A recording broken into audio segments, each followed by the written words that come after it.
जी अस्सलाम वालेकुम, क्या हाल है नाज़रीन। अल्लाह पाक से दुआ है कि अल्लाह सबको तंदुरुस्ती से अता फरमाए।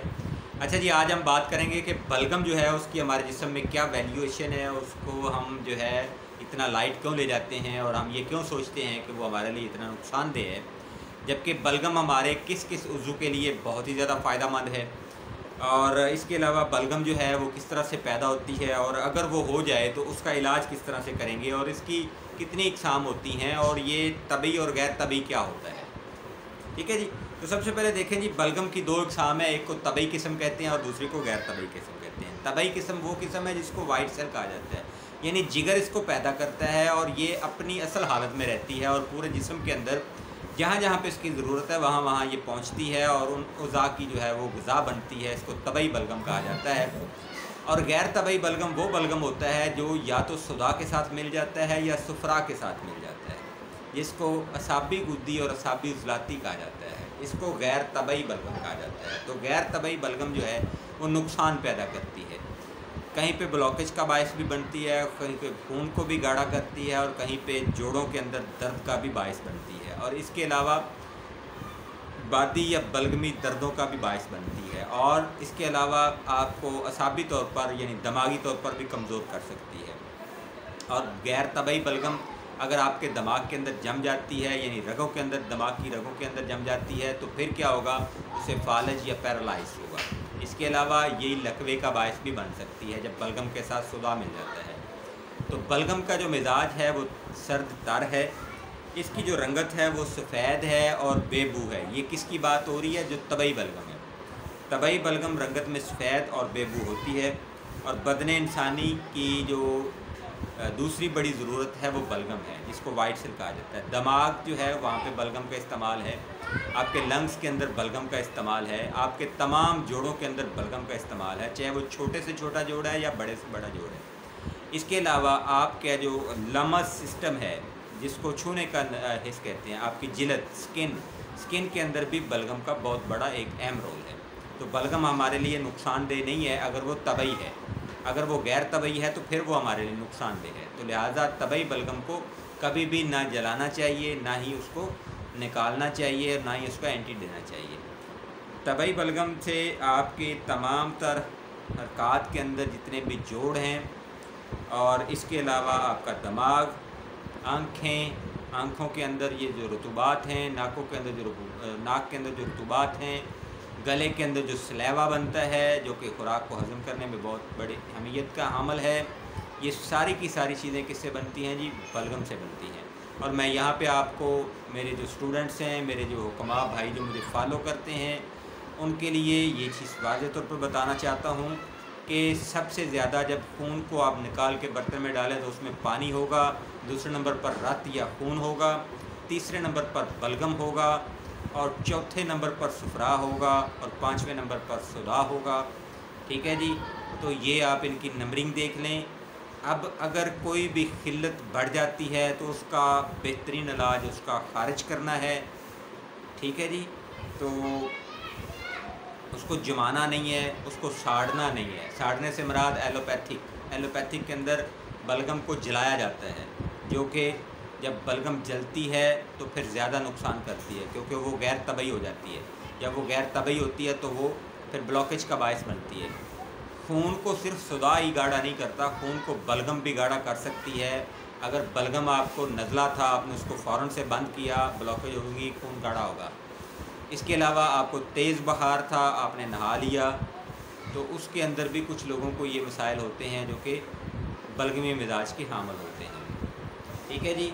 इस तरह से ठंड का लग जाना, सुदावी चीज़ों का ज़्यादा शौक़ रखना और बलगमी मिजाज के जो बंदा है वो उसको काफ़ी ख़तरात होते हैं, जिस तरह से सुदावी मिजाज के बंदे को ख़तरात होते हैं। तिब्बे यूनानी नज़रिया मुफ़द्ददा और तमाम हुक्मा की ये राय जो है ये बिल्कुल सही है कि गर्मी जो है उससे इंसान बच जाता है, लेकिन सर्दी जो है वो मौत का नाम है। इसमें नज़रिया मुफ़द्ददा सलासा, नज़रिया मुफ़द्ददा अरबा और तिब्बे यूनानी, आयोश, ये सब जो हैं एक ही पेज पे हैं कि आपको सबसे ज़्यादा जो मराज हैं वो सुदा और बलगम की वजह से होती हैं, ना कि सुफरा या रिया की वजह से होती हैं। सुफरा या रिया जो है वो कई चीज़ों का इलाज है, जैसे तमाम सुदावी अमराज, जैसे तमाम तमाम बलगमी मराज उनका इलाज जो है वो सफ़रा है। तो मैं इंशाअल्लाह सफ़रा, सुदा, बलगम के ऊपर और खून के ऊपर भी एक वीडियो बनाने जा रहा हूँ। इसके ऊपर मैं पूरी केमिस्ट्री आपको समझाने की कोशिश करूँगा, उनके फंक्शन को समझाने की कोशिश करूँगा। वो हमारे जिस्म में अगर कम ज़्यादा होते हैं तो हम उनको किस तरह से बैलेंस कर पाएंगे, और बेहतर क्या चीज़ है और हमारे लिए नुकसानदेह क्या चीज़ है, इस हवाले से इंशाअल्लाह मैं आपको बात करूँगा। तो बलगम की अहमियत भी मैंने आप लोगों को बता दी। और अब आ जाते हैं जी, बलगम पैदा कौन करवाता है? क्या दिमाग बलगम पैदा करवाता है?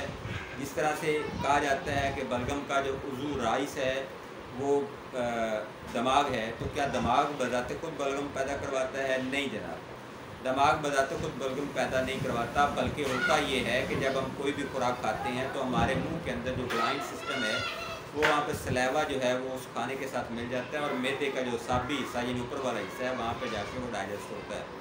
उसके बाद उजलाती हिस्सा आता है, उसके बाद हमारा सुदावी हिस्सा या उजलाती हिस्सा आता है, उसके बाद दूधी या सफरावी हिस्सा आता है। उसके बाद वो जो खाना है वो उस वक्त कलूस बन जाता है, और फिर आगे जब अंतड़ियों में जाता है, यानी जो हमारा लीवर है उसके अंदर जो छोटी छोटी रसूख चूसने वाली जो शरियानें हैं वो उसको कामूस की शक्ल में कन्वर्ट करने के बाद जो है वो जिगर में लेके जाती हैं, और जिगर में जाके वो अखलात में कन्वर्ट होता है, यानी रक्त, पथ, वात, कफ।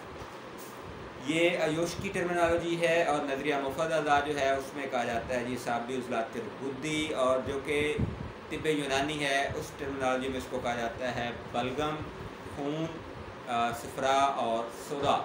तो यहाँ पे जाके जनाब जिगर ही जो है वो बलगम, खून, सफ़रा और सुदा जो है उसको पैदा करवाता है, और उसको फिर तमाम जो अज़ा हैं, जिस तरह से बलगम के लिए दिमाग उसका अज़ा रईस है, और जिगर जो है वो सफ़रा का है, तो वो कुछ अपने पास रखता है, कुछ अपने मतहती जो उसके ग्लाइंड्स हैं या नर्व्स हैं उनके ज़िम्मे लगा देता है, और इस तरह से ये पूरी बॉडी के अंदर सर्कुलेशन जो है वो जारी और सारी रहती है। तो बलगम जो है जी ये बहुत बड़ी अहमियत का हामिल है अगर ये तबई हो। और यहाँ तक मैं आपको बता दूँ कि बहुत से हकमा के करीब ये है कि जब आप भूखे रहते हैं, आप खुराक नहीं खाते, तो तब जो जिगर है वो अज़ाफ़ी बलगम जो है उसको जला के, यानी उसको प्रोसेस करके, उसको पका के, उसको जलाना नहीं कहेंगे, उसको पकाना कहेंगे, उसको प्रोसेस करना कहेंगे, वो उसका प्रोसेस करके उसको खून का हिस्सा यानी रेड ब्लड सेल में कन्वर्ट कर देता है। तो ये है जी बलगम और इसकी इफ़ादियत और इसका पैदा होना और इसका इस्तेमाल और इसका तबई और गैर तबई होना। तो बलगम गैर तबई तब ही होगी जब उसके साथ सर्दी खुश्की आएगी या फिर गर्मी यानी सफ़रा आएगा। बलगम के अंदर सफ़रा शामिल हो जाए या फिर सुदा शामिल हो जाए तो फिर जाके बलगम जो है वो गैर तबई हो जाएगा और फिर ही वो नुकसान करेगा। अगर आपको खुदा न खास्ता नज़ला या बलगम का कोई भी मसला होता है तो उसको बराए मेहरबानी फ़ौरन से ना रोकें बल्कि उसको खारिज होने दें। और तिब्बे यूनानी जो है या आज से जो सदियों पहले हुक्मात थे उनका जो तरीका इलाज था वो यही था कि अगर कोई भी किल्लत जो है वो बढ़ गई है तो उसका वो इस्तफराग करवा देते थे, उसको वो खारिज करवा देते थे। तो वो बेहतरीन इलाज था। और आज आप लोग कहते हैं कि वो हुक्मा नहीं मिलते, तो भाई सिंपल एज ये है कि आज हमें जो टर्मिनोलॉजीज़ पढ़ाई जा रही हैं, जो हमें इस हवाले से फ़िलासफ़ी पढ़ाई जा रही है, उस फ़िलासफ़ी में बहुत सी तब्दीलियाँ की जा चुकी हैं, वो बुक्स बहुत सी तब्दील हो गई हैं। तो ये वो चीज़ें हैं जो कि सच हैं और हकीकत पे मबनी हैं। और मेरे लिए दुआ करें कि मैं इस तरह की हकीकत पे मबनी चीज़ें जो हैं वो आपके सामने रखता रहूं। और मेरी ये दिली ख्वाहिश है कि मैं आप तमाम लोग जो भी मुझसे प्यार करते हैं, जो भी मुझसे सुनते हैं, जो भी मेरे फॉलोअर्स हैं, उनके लिए मैं अच्छे से अच्छा काम करता रहूँ। फ़ीमानिल्लाह, अल्लाह हाफ़िज़, अस्सलाम वालेकुम। एक चीज़ यहाँ पे आज कहता हूँ, वीडियोस को अपने व्हाट्सएप ग्रुप्स में अभी और इस वक्त शेयर लाने के लिए। फ़ीमानिल्लाह, अल्लाह हाफ़िज़।